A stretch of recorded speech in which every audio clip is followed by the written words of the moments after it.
welcome to PageBreak Podcast with Rich and Brian, and we're happy to have award-winning author Jay Foreman with us today. Excited to have him here. Award-winning. He only paid us $20. Excited to be here, guys. Thanks for having me. He only paid us $20 to say that. I thought that was a bargain. Well worth it. No, it's great to be here with Jay, Rich, of course, as always. Jay Foreman. So this man, we met was 2010. Is that right? Yeah. 2010, I think. 15 years ago. With the publishing company that I worked at in the past. I'll never forget the first time I thought, I think I want to be friends with this guy. And I looked at his email address. He lived in Virginia. I was in Bloomington, Indiana. And your email address was Big Indy Colts Guy at whatever, Comcast or something. And I'm thinking like a Big Indy Colts guy is in Virginia. So that means his family was probably a Baltimore Colt fan. And it turns out that was the case. So anyway, we developed a relationship, and happy to say that we've published several books with Jay over the years. So Jay, thank you for being here. Yeah, I appreciate it. And I understand this is your inaugural podcast right here, right? The inaugural podcast. Yeah. The first 7 we tried to get on before you, they were all busy. So, that's what but luckily position number 8 was Mr. Foreman. I thought you were bringing me on just to set the bar so low that you continually get better. It can only get, But you know what? You mentioned we worked together about 15 years ago when we met at another publishing company. Feels like 100 years ago, but I think this isn't just the Gen Xer in me talking. I swear by relationship business. I mean, you and I really hit it off 15 years ago. I trusted you. You were great to work with. And I was so excited, and we kind of drifted apart over the years, right, doing our own things. And I was so excited when I found out you and Richard started your own publishing company, and there was no hesitation. I think I was one of your first authors to come back once you guys started, wasn't I? Yep, absolutely. Yeah, I think number 3. Oh, I just missed it. Okay. Hey, you still got the bronze. You're still on the podium. I'll take it. Yeah. So anyway, you're number 2. Yeah, you're technically number 2 now. I think one of them didn't finish the project. So I'll take it. That is actually very true. That's very true. But number 1 in your hearts. That's number right. 1, and yes, just like the Colts, man. We're number 17 in the standings, but number 1 in our hearts. Yeah, that's another good thing. Brian and I really bonded. We would talk all the time and keep in touch. And one time I was like, "Hey, I'm coming in to a Colts game this week." He was like, "I'll meet you at halftime. I'm going to be there too." So we actually, the first time we hung out, we found each other at a concession stand inside. Gosh, it was probably Lucas Oil, not Lucas Oil. It was the RCA Dome at that time, right? No, 2010 was Lucas. Yeah. Lucas Oil was 07 or 08, wasn't it? Something like that. Either way, this would have been 2011. We met there and hung out at the concession stand during halftime. Yes, indeed. And I'm assuming the Colts lost because that was during the Ryan Grigson era. So I think this was during the. Was Luck there? That would have been 12. Yeah, no, 2011 was the Curtis Painter season, right? The season before. If Luck was so we lost. 12. 100% we lost if Curtis Painter was the starting quarterback. Right. I'm not making a road trip out to Indianapolis to watch Curtis Painter start for the Colts. That is a good point. Yeah. Well, yeah. So sorry, audience, for getting sidetracked. I hope you enjoy football talk. Outside of the football and writing, who is Jay Foreman? How do you describe yourself? You said you were going to start off with the easy questions. This is a rough one. I don't know. Married, a couple of grown-up kids now. They're both out of college now. Die-hard reader, die-hard barbecue enthusiast. Nice. And as of this past year, a die-hard disc golf enthusiast. I'm much better at barbecuing than I am disc golf, but I still enjoy both of them. Yeah, we've got a few courses around here. I have not played for quite a while. I haven't played for quite a while. I would say 15 years. Oh, wow. I haven't played disc golf. I do play regular golf. but here's the thing I don't like about disc golfers in general. Hopefully this is not you. I Okay. met a guy who kept calling me a ball golfer. And Oh, I was yeah. like, just call it golf. It's just regular golf. You don't have to throw the ball in there. Like It's ball golf to these guys. They're a whole different breed. And I learned this the hard way. The cardinal sin is if you call it frisbee golf. Oh, You're okay. immediately ostracized from the community. It has to be disc golf. Yeah, because the I won't disc, make it's that like, mistake twice. it's heavier, right? And isn't it like smaller too? Or thicker maybe? It's Or- lighter and thinner. Oh, And is it? there's different weights and sizes. You have your putters, your mid range, your drivers, just like golf. I'm not going to call it ball golf, just like regular golf, real golf. Yeah. It's fun. Yeah, definitely something that I should probably dip my toe into for sure. I love regular golf too. Don't get me wrong, but this is something I can go out. Doesn't cost me a dime, and I can be done in 30 minutes and back to whatever I'm doing, and bring the dog with me. So that's always fun. Okay, those are benefits for sure. Yeah, So exactly. disc golfer, barbecue, dad. What about the writing part? Like what goes into Jay Foreman as he decides, okay, I'm going to write a new project? What's the beginning of that look like? The beginning is one of the most fun parts, just coming up with ideas. What's the theme of the next book going to be? But the biggest part is just believing that you can write a book. And I'll share a quick story how that got started. When I was a kid, I mentioned I love reading too. I've been an avid reader since I was a little kid. I thank my parents for they'd always give me all that money to go spend at the Scholastic Book Fair in school and all that fun stuff. But my favorite author growing up was Judy Blume, right?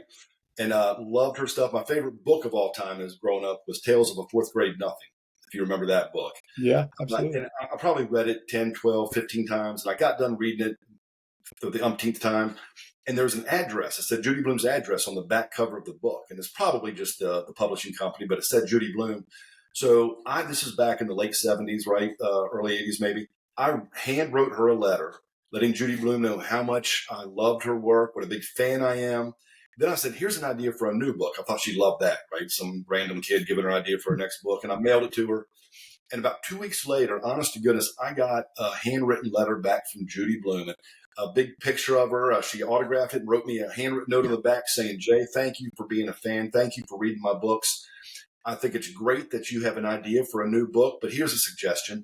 Why don't you write books instead? And that was the first time I took it to school and I showed all my friends. I'm like, look at this. Judy Blume wrote me a letter. We're best friends. All that kind of stuff. But that's what really planted the seed. Someone I've never met in my entire life believed in me, told me that, hey, you can do this. And I went out and did it. I went with the first book I ever published. I actually reached back out to her on Facebook and said, I'm sure you don't remember me. I don't expect you to, but I just want to let you know that you planted that seed, 20, 30 years ago. And it's finally, I'm seeing the fruits of it. So thank you for that. And she got back to me on that. So I always want to give Judy Blume her flowers for being an encourager. I think the world needs more of those these days.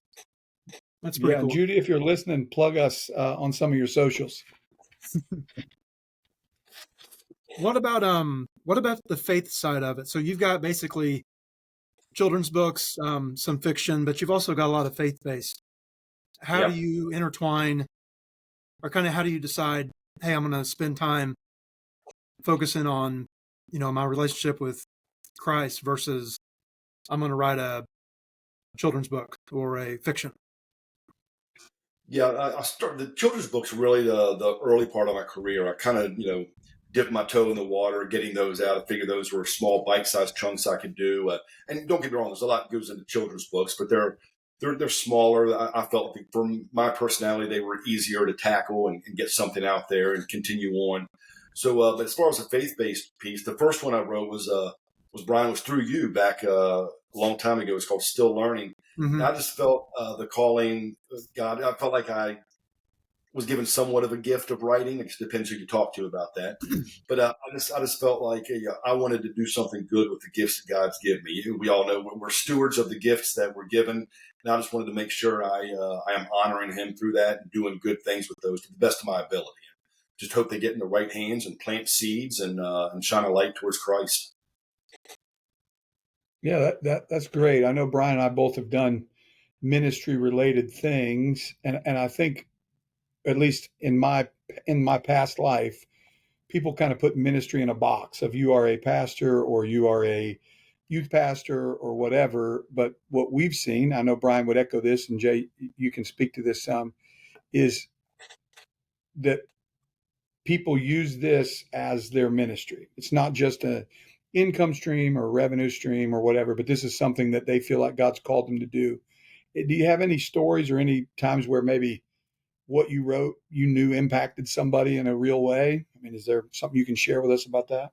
Yeah, I'll share with that in just a second. You just reminded me of something else. Keeping Christ first when we do these things, when we feel like it's a true calling. I remember the first book I ever wrote in my entire life was called Raccoon's Christmas. It was a children's book, but it had the message of salvation in it, in for a way that I thought that kids could comprehend. So I was proud of it and put it out there. And I remember, they weren't selling at all. I remember the first day those packages arrived, I was like, it was a bittersweet moment. I'm like, my gosh, I have 1,000 copies of Raccoon's Christmas here. Then a moment later, I'm like, my gosh, I have 1,000 copies of Raccoon's Christmas here. I hadn't thought the whole process through at this point, how to move this product. So I remember weeks and weeks went by and these things weren't moving, and I prayed. I said, God, and I'm embarrassed to tell the story now. I even used the phrase. I said, God, this has the message of salvation in it. So the more of these that sell, the more your word gets out. And I even used this phrase in my prayer. I said, this is a win-win, God. I said, we both make out on this. So please, let's move all these. A couple weeks go by. They're not moving. I went back and I said, God, that was a selfish prayer. I had another prayer. And I said, just don't let me lose money. Just let me break even. This is a fair prayer, right? And your word still gets out. And everybody's happy. Nothing moved again. So a couple weeks later, we're getting close to Christmas time. And I know nothing's moving as soon as December 25th hits. It's called Raccoon's Christmas, after all, right? So this was the first time I really got real after I put out my first book, and I got down on my knees and I prayed and I said, God, the money's spent. If we don't make a dime on this, we'll make money somewhere else. It's okay. But if one book, and I was sincere when I prayed this, I said, if one book gets to one person that needs to hear your message this Christmas, this has been worth it. And that's my prayer. Just one message getting to one person. And as soon as I got up, it was like an elephant had taken its foot off my chest. The weight was gone. I won't go into the details now, but it was amazing. The doors started to open up. We moved every bit of product that year. It was absolutely fantastic, but I had to get my priorities, my values back in line. This was for his glory, not me making a few bucks with it. So, and to answer, that was a long-winded way. To answer your original question, have I ever seen anything from that? The last book that I just did with Genesis with you guys actually went on to be my best-selling book of all time. Bible stories that scared the hell out of me. I put in there my personal phone number and my personal email. If anybody has questions or wants to talk about any of this, talk to me. And I had a 90-year-old Army chaplain from Florida call me and we talked for about an hour and a half. And he just wanted to talk about God and what it's like to be fellow believers and everything under the sun.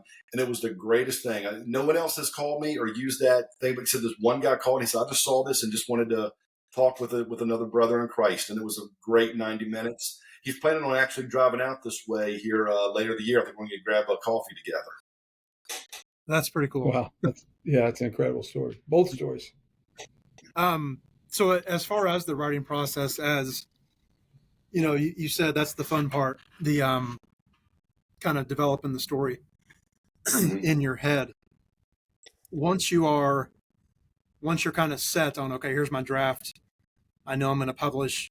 For those who maybe have not published a book before, during the publishing process, what are the kind of the ups and downs, if you will, and obviously it's different now than it was in your first book because you know how things work, but when you've never done it before, how would you characterize someone who's publishing book 1 versus someone who's publishing book 15?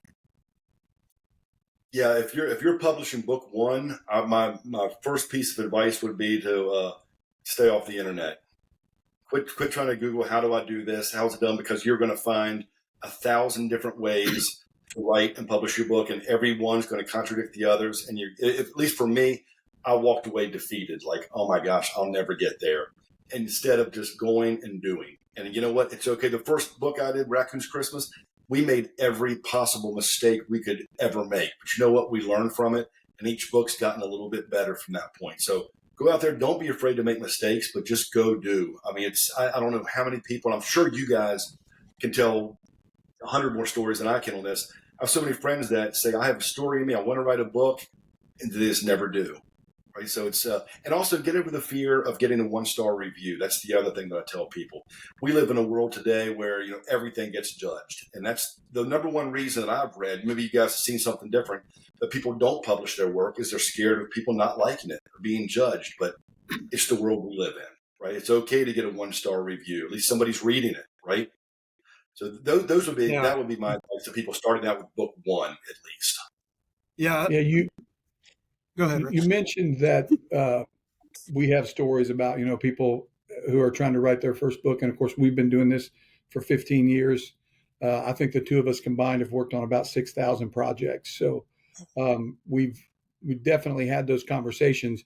And the number one, I'd love to hear you speak to this, because the number one thing that I talk to authors about who are in that very early stage is discipline. Like, it's so tough because your yard needs mowed, right? You can go to the lake this weekend. There's a Colts game, or in this case, a Philadelphia-Dallas game, whatever, getting ready to happen. Do you have any tricks of the trade, or kind of what you do, physically write things down, checklists, whatever? How do you stay disciplined when you're 2 chapters into a book and you just have so many other distractions around you? Yeah, that's a great question. And it's almost like I compare writing a book like going to the gym, right? If I miss a day going to the gym, I'm going to miss a month, right? I'm not going back. If I miss one day, the streak's broken. It's going to be a while before I get back out there again. And I feel like for me, writing's the same way. I took this from Jerry Seinfeld. It was his philosophy when he was first starting out, trying to make it into the comedy business. He had a calendar on his wall, and he said, if I'm going to be good at this, if I'm going to be the best I can at this, I have to practice. I have to write jokes every day. So he had a big calendar he hung on his wall, and every day once he wrote jokes, he would put a red X on that day. He said the next day he'd do the same. If he missed a day, he wouldn't put the red X up there. And most of us are visual learners.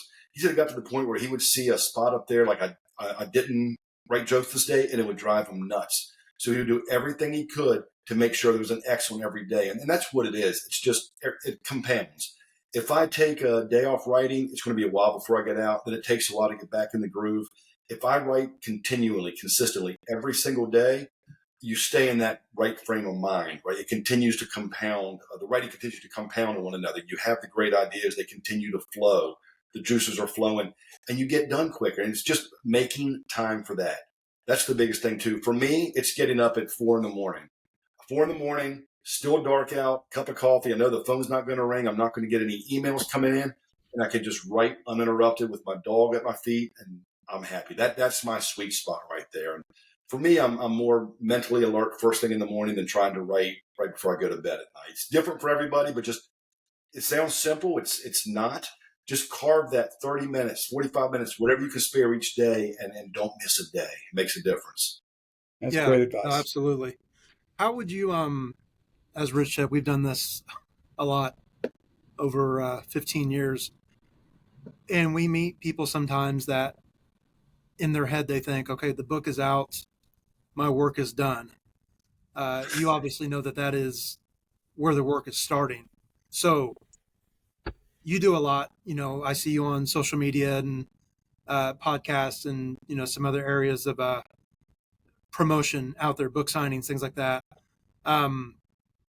Is that something that you had to break as far as, hey, I want to do this for myself, but no one really wants me out there.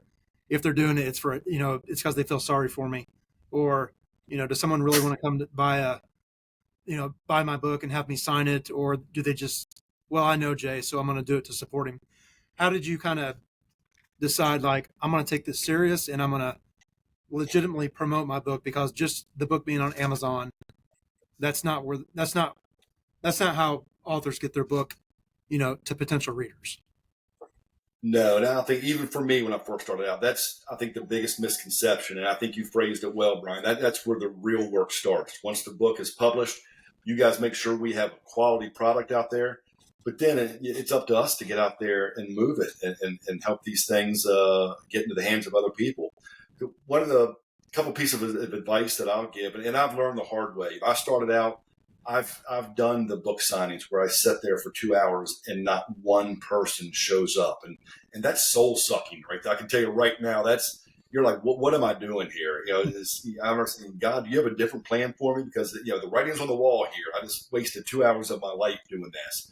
But I think there's also something to be said for paying your dues and sitting through those. So anybody that's out there that has sat through one of those book signings where no one comes, you're in good company. A lot of us have done this, and it's just part of the grind. A couple of pieces of advice that I'll give is, you mentioned social media. I'm big on social media because it's a free medium to get your stuff out there. The one I think mistake I see a lot of people make is they are constantly bombarding social media with buy my book, buy my book. I subscribe to the Mark Twain theory. If people like me, they're going to buy my book. So I try, I know it's subjective. I try to be funny. I try to be engaging.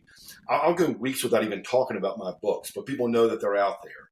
And once they develop a bond with you, even if it's over social media, there's more likely to go buy your books. And I also tell people too, think outside the box, right? We're all different, and thank goodness for that, right? There's not one method to success, right? Every one of our roads to success are going to be different.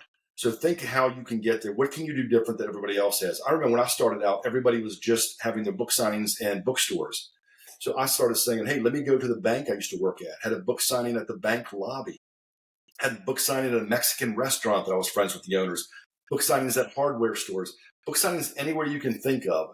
Just different things outside the box. Because what happened, a lot of people were like, if they see, okay, Rich, Brian, you're going to be at a bookstore selling your book, it becomes white noise after a while. They're like, oh, Rich or Brian, you're at a Mexican restaurant. I can get a free taco if I go buy a book.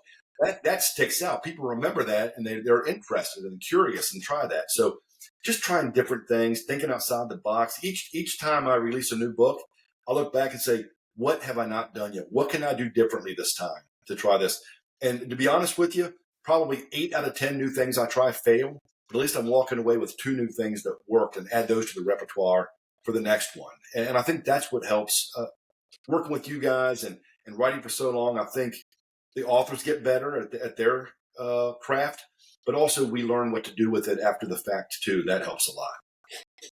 Yeah, that's great advice. I think we have dealt with lots of authors who felt like once the book was done, you just put your feet up and drink sweet tea and the profits just roll in, but we know it's not that way. We're going to jump in here in just a second to the actual books. I'm excited about that, but I've got one more question for you about kind of the process and publishing and kind of your experience with that. I've talked to about 9 billion authors who have said, well, I don't want to spend any money on this. I just want to be traditionally published. And unless I'm good enough to be traditionally published, then I'm not going to do it.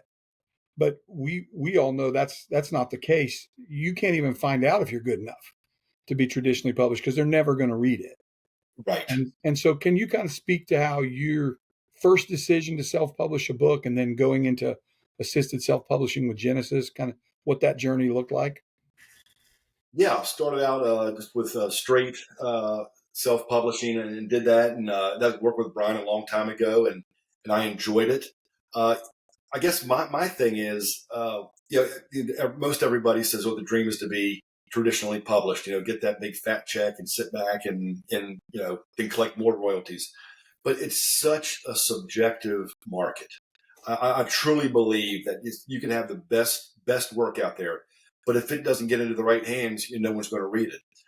I look at, and the industry's changed. You guys know that better than I do. The industry has changed from the last 15 years ago when self-publishing was like, well, you're not good enough to cut it, traditional publishing, where now it's like, this is the way to go. It's just the same thing happened in the music industry when indie bands started to win, the big awards. Indie films are starting to become as mainstream as Hollywood films. The whole industry, the whole landscape's changing. It's the same with publishing. I like it because if you believe in your craft, you believe in what you do, you guys are giving folks like me a platform to be able to say, I believe in this. I want to give it to you guys. You guys, package it and, make it shiny with a bow on it and put it out there we'll talk about it later. You guys have given me some of the best cover work I've ever seen in my entire life, right through Genesis. But you guys put the bow on the package, and then it's up to us to go move it out there. And that's the fun of it for me now. You've given us a platform to put the book out there and put that head to head. You know what? There's no difference between buying one of my books with buying one of James Patterson's latest books as far as being available on Amazon. They're both there. One of my favorite, I have it actually framed and hanging over here. I was on a top 10 selling books at a local bookstore, and I hit number 2. My book was number 2, and number 1 was Harry Potter. So I can always say with Harry Potter and then my book right there. That's real. So I'm like, this is cool. But again, self-publishing, traditional publishing, I to me these days, I don't see that big of a difference. Traditional publishing is great, right? But again, it's just believing in your book and putting it out there. Too many people say, well, like you said, Rich, if nobody's going to give me the time of day and pick it up, then I'm just not going to do anything with it. I could not disagree more. If you try the traditional route and nobody picks it up, that's okay, right? That door closed. That doesn't mean you quit trying. You go out there, you believe in your work, you get your book out there and get people to buy it and believe in it. We've also started seeing avenues now where traditional publicists out there looking at it and saying, you know what, we're not even working that hard anymore. We're just going to sit back and see which of these indie published books or self-published books are really selling off the charts on Amazon, and then go try to poach these guys. So it's really, the industry's changing a lot. Again, it's not telling you guys anything you don't already know. Yeah, for sure. It's turned into a little bit of a minor league farm system, really. I love it, as it should. Right? There's some good authors out there that need to be read. So I'm just glad they're having the chance. Right. Well, speaking of the books, let's kind of get into that. So, Adventures of Mulberry Manor, if we can get that up on the screen here. That was kind of your first, in my opinion, really big success, I would say. Obviously a very different direction of what you've done in the past with your writing. Is that something that you had thought about for several years, or all of a sudden you just had an idea and you're like, this is my next book? I need to come up with a better answer for this because I get asked this all the time. It was really one of these things where, I'm an avid reader. I love watching movies and TV. I just love storytelling, right? I'm a storyteller at heart. And almost just a conglomeration of everything in my life had brought me to this. I had a notepad. I've said, here's a cool character. And here's a funny scenario. Here's a good setup joke. Here's a good plot twist. And all these different things. And I'm like, you know what? It's about time I just marry all of these into one story. And that's what I did. And I mean, like you said, this was a real stretch for the genres that I'm writing. This was, and I've heard this fall in about 10 different genres: fantasy, sci-fi, you name it, young adult, romance, action, adventure, mystery. All the rolled together. Some of the best compliments I ever got was it was been compared to Stranger Things or the Marvel Multiverse or Goosebumps or Gravity Falls, Umbrella Academy, all those rolled into one. But it's been fun. And you mentioned this was my first one that really took off. I don't know if this is a testament to this book or I was just that bad in my past, but this book sold more copies than every single one of my previous 15 or 16 books combined. So that was the differentiation there. Well, so this type of this genre, YA fiction, has been a big part of my life since The Hobbit really was kind of the first thing. My dad gave me that book when I was in 6th grade. And then, it was the Chronicles of Narnia after that. And then it just, my love with fiction started there. At one point, I had a 7,000 book library. Now I've had to pare that down because my wife said that was an issue. But yeah, that's right. Or buy a new house. But when I saw so to this, kind of your comment earlier about when I saw the cover for the Mulberry Manor book, and then I've already seen the cover for the second one, the two concepts side by side, they just blew me away. What was your reaction when you got the cover? And then we're not going to share it today because the people that are just listening on audio won't be able to fully enjoy it. But we also did a video trailer for this, and I'll link that in the description. But what was your feeling when you saw the cover and then the video trailer? I was like, first I saw the cover first. I'm like, oh my gosh, this was it's one of the best covers I've ever seen on any book ever in my entire life. So when you guys rolled that out, I was like, my gosh, I said, this, I'm sure I have to pay extra for this now because it's so good, right? But obviously it didn't. It was just that phenomenal. And I've had people say, they've looked at it, didn't even turn to the back to read the trailer or read the back jacket. Just the imagery alone sold them on it. And it's funny because you guys put a tiny little shadowy figure in one of the windows there. And it's amazing how many people have had this book I'll talk to for months. And I'm like, what'd you think of the cover? Oh, it's great. What about that shadowy figure? What are you talking about? And they miss it. So they're like, oh my gosh, it's something you can look at that, 100 times and miss it. But then when you know it's there, it's cool. And then don't even get me started on the back of the book. You guys have a dog on there. One of the characters in the book is Hardball, the three-legged, one-eyed dog.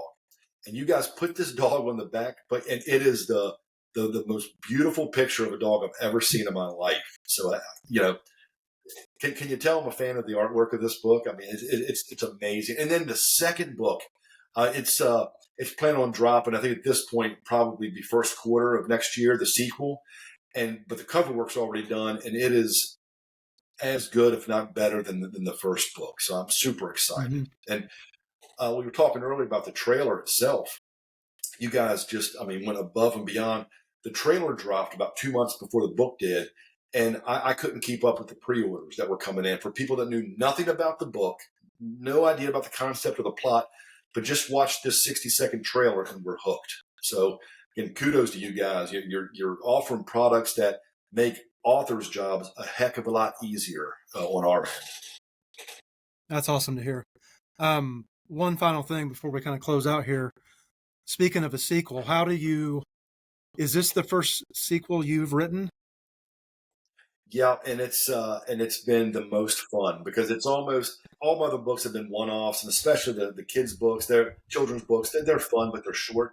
This is the first time I've heard authors talk about it before because a lot of my stuff has been nonfiction, the faith-based stuff. This is the first time I really feel like there's a family of new characters in my life, and they've all been established in the first one, and now I get to continue to grow them and nurture them in the second one and introduce new people. And I've always heard this, but what I'm really finding now it's true. When it's time to kill off a character, I'm having second thoughts. And even in the first book, there was a couple of people that were supposed to have been killed off right away, but I liked and they tested well with target groups. So I kept, and other people that were supposed to make it to the end got cut off pretty soon. So again, that's just the joy of writing and the thrill of the journey of doing that. Who's going to make it to the end, who's not, but they all really do feel like family, and it's fun.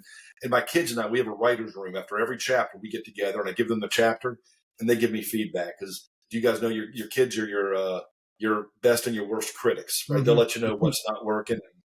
A lot of times they'll say, Dad, you're a middle-aged guy and you're not, and that voice is coming through in every one of your characters. So I have to go back and tweak how I'm writing it. So it goes through a pretty stringent editing process before I even get it to you guys to work your magic with. Yeah. Yeah, that's great. Real quick before we let you, I know we're running you over on the time we told you we'd keep you, but I did want to take about a minute, right? Yeah, that's right. Checks in the mail. To talk a little bit about the most recent book we've done for you, the Bible Stories That Scared the Hell Out of Me. Obviously the title catches probably everybody's attention right away, and then you realize, like, as a former pastor and a guy who preached a lot, like it took about 45 seconds and I was like, okay, I got it. Like, is the title doing what you expected it to? Like, are you getting some cool feedback on that? And then tell us a little bit about the book. Yeah, getting really good feedback on that. I think just the title itself is selling copies for me. In fact, I mentioned earlier that Mulberry Manor had sold more than any of my other books combined. So that's already been, we already have a new champion. Bible Stories That Scared the Hell Out of Me has become officially my best-selling book now. It beat Mulberry Manor. So, and I'm proud of that. And this book is one I had in my back burner for years and years. Brian actually was working on that when we first met 15 years ago. I had like a chapter written at that point. But the main reason behind this one, the inspiration behind it was, most of my friends that I do life with are not believers, and I don't know if they'll ever pick up the Bible, but I wanted to write something that I know they'll read my stuff just out of pity or out of friendship, whatever it is. So I wanted to put something out there that I hoped would plant a seed, and I did this. If you pick up this book and read it, you're not reading Tozer, you're not reading any of these deep theologians. This is really for the people that have questions or maybe have never stepped foot in a church before, maybe just want a refresher, or maybe want to look at things from a different perspective. But it's really an introductory book to help people understand, hey, here's the surface level, what we think when we hear some of these stories, but here's really the deeper meaning. And it encourages people to, hey, look more into this yourself. What did this story mean to you? How does that affect your life personally? So that was my goal for this. Again, this is another one of these ones where, I prayed, if I don't make a dime off of this, this is one I hope gets in the right hands and acts as a conduit to have other people actually get curious and pick up the Bible and start reading. Right. Yeah, it's great. Things keep getting better and better. You're like a fine wine. Each book just outdoes the last one. That's right. That's what we're going to keep that streak going with Mulberry Manor 2 with you guys next year. Right. So, well, my friend, we really appreciate you coming on. I'm so glad we had a chance to do this, and you have a chance to share your story, not only the reason why you write, but a little bit about yourself and about your books and our relationship and all that. And we wish you the best, and I'm sure we'll continue to work with each other for years to come. Yeah, and folks that haven't bought anything of Jay's yet, so I'm going to link all of his books in the show notes. So just go to the YouTube page, click on the link, and buy 10 copies for everybody for Christmas.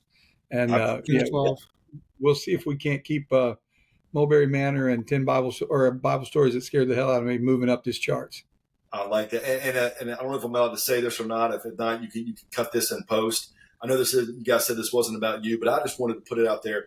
Thank you. I wouldn't be where I am today without you guys. You guys, the publishing industry can be very scary, especially people that have never set foot in that arena yet. And you guys have a knack of making this very warm and welcoming and almost, I don't want to use the word hand-holding, but you walk people through the process.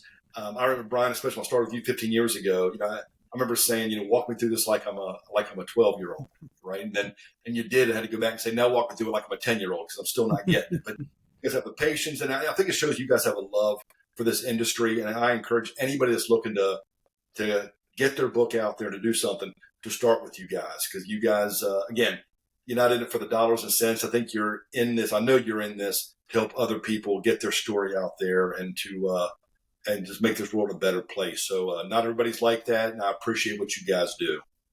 Absolutely. Well, thank you, my friend. Yeah, we appreciate that. We will keep working together and go Colts. Go Colts. Go Colts. All right. Thank you, guys.